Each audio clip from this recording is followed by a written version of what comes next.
Hello दोस्तों, स्वागत है आपका हमारे चैनल पर जहां आपको मिलती है मज़ेदार और ज्ञान से भरी कहानियां। आज मैं आपके लिए लेकर आई हूं एक बहुत ही खास और दिल को छू लेने वाली कहानी। ये कहानी सिर्फ बच्चों के लिए नहीं बल्कि टीचर्स और स्टूडेंट दोनों के लिए ही प्रेरणादायक है। तो चलिए बिना देर के शुरू करते हैं। राहुल और उसकी शिक्षिका की अनोखी कहानी। कई साल पहले एक स्कूल में सुजाता मैम नाम की अध्यापिका रहती थी। वो स्कूल में रोज बच्चों को पढ़ाया करती थी। वो बच्चों से एक दिन बोली, बच्चों, मैं आपको सबको बराबर प्यार करती हूँ और आप सभी मेरे लिए बराबर स्टूडेंट हो। लेकिन यह बात पूरी तरह सच नहीं थी, क्योंकि उनकी नज़र बार बार एक ही बच्चे पर जा रही थी। वो था राहुल। राहुल क्लास में सबसे अलग था। उसके कपड़े हमेशा मैले रहते, चेहरे पर मुस्कान कभी नहीं दिखती और वह किसी से भी बात नहीं करता था। वह हमेशा कोने में अकेला बैठा रहता, जैसे उसे इस दुनिया से कोई लेना ही देना ना हो और जैसे उसके सामने कोई हो ही ना। एक दिन कक्षा में फर्स्ट टर्म का एग्जाम हुआ। सब बच्चे खुश होकर अपनी अपनी कॉपियां जमा कर रहे थे। राहुल चुपचाप अपनी कॉपी आगे बढ़ा कर गया। सुजाता मैम ने उसकी कॉपी खोली और अंदर देखा। जवाब बेतरतीब और अधूरे थे, जैसे उसने थोड़े बहुत क्वेश्चंस किए और थोड़े छोड़ दी थी। पूरे क्वेश्चंस का आंसर नहीं दिया था। ये सोच में पड़ गई, इतना उदासीन क्यों है ये बच्चा, और पढ़ता भी नहीं है, ना किसी से बात करता है, बस हमेशा ही चुप बैठा रहता है। उन्हें लगा राहुल के बारे में गहराई से जानना चाहिए। फिर उन्होंने एक पुराने रिकॉर्ड निकालकर पढ़ना शुरू किया। पहली क्लास की रिपोर्ट में देखा, राहुल एक होशियार और हंसमुख बच्चा है, हमेशा क्लास में सबसे अच्छा प्रदर्शन करता है। फिर उन्होंने दूसरी क्लास की रिपोर्ट में देखा, राहुल अच्छा है लेकिन उसकी माँ बीमार रहती हैं, घर का माहौल बिगड़ रहा है, इसलिए वो पढ़ाई में थोड़ा ध्यान नहीं दे पा रहा। तीसरी क्लास में लिखा था, राहुल की माँ का निधन हो गया है, यह घटना उसके लिए बहुत चोट है, वो बहुत उदास हो गया है।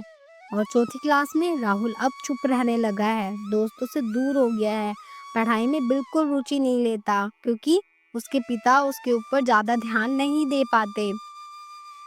सुजाता मैम यह पढ़कर उदास हो गई। उन्हें अपराध बोध हुआ। मैंने इसे कभी समझने की कोशिश ही नहीं की। ये बच्चा पहले तो होशियार था, अब इसकी सिचुएशन इतनी खराब हो गई। फिर एक दिन क्रिसमस आया। बच्चे रंग बिरंगे पैकिंग में गिफ्ट लेकर आए थे, लेकिन राहुल ने दिया एक पुराना से कागज का बैग। अंदर था एक टूटा हुआ ब्रेसलेट और आधा इस्तेमाल किया हुआ परफ्यूम। क्लास हंसने लगी, लेकिन सुजाता मैम ने ब्रेसलेट तुरंत पहन लिया और परफ्यूम लगाकर बोली, वाह, यह तो बहुत कीमती है राहुल, मुझे ऐसा लगता है।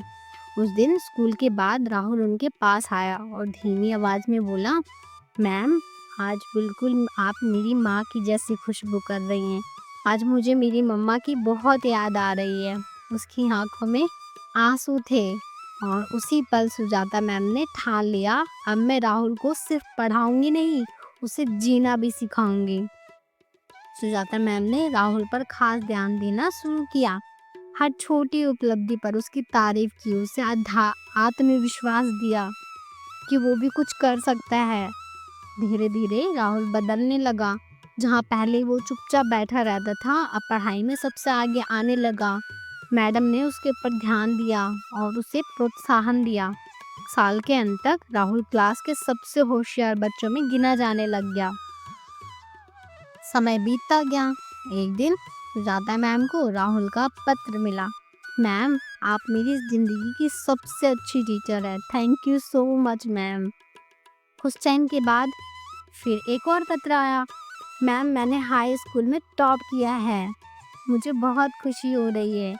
कुछ साल बाद फिर एक और पत्र आया, मैंने मेडिकल की पढ़ाई पूरी कर ली मैम, अब मैं डॉक्टर राहुल वर्मा एमडी हूँ और मैं बहुत खुश हूँ ma'am, thank you so much ma'am. और आखिरकार एक दिन पत्र आया, मैम मेरी शादी है, क्या आप मेरी शादी में माँ की जगह आ सकती हैं? शादी के दिन सुजाता मैम ने वही टूटा हुआ ब्रेसलेट और वही पुराना परफ्यूम लगाया जो कभी राहुल ने उन्हें दिया था, जो कि उन्होंने बिल्कुल ही संभाल के रखा था।